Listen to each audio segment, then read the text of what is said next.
What's your name? Jen. Okay. And she talked about the importance of epistemology.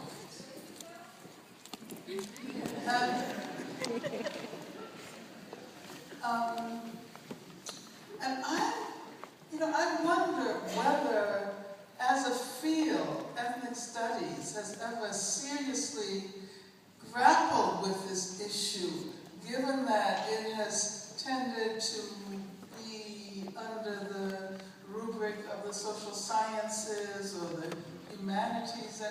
And I think that a conversation about radical interdisciplinarity should really be placed on the agenda.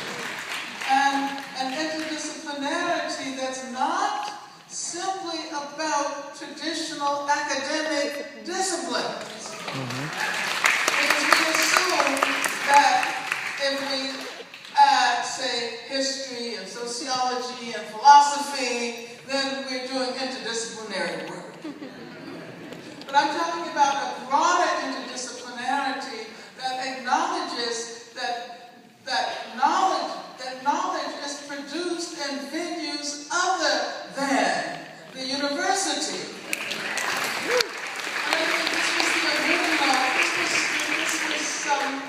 the original assumption underlying the creation of this institution, that of course we would use knowledge that gets produced in the traditional, professionalized sites like universities, but we would interrupt a lot of that knowledge with knowledge that gets produced at the workplace, knowledge that gets produced in the course of building social movements.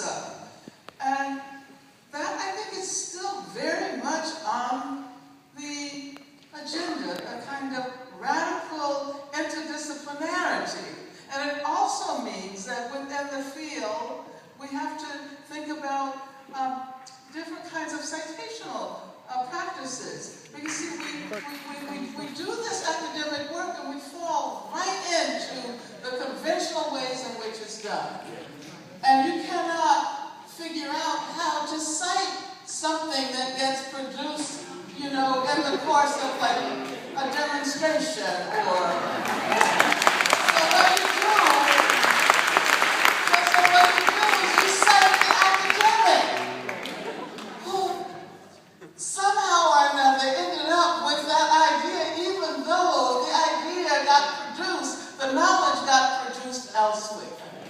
So how do we, as long as we do that, we will always be beholden to the various modes of oppression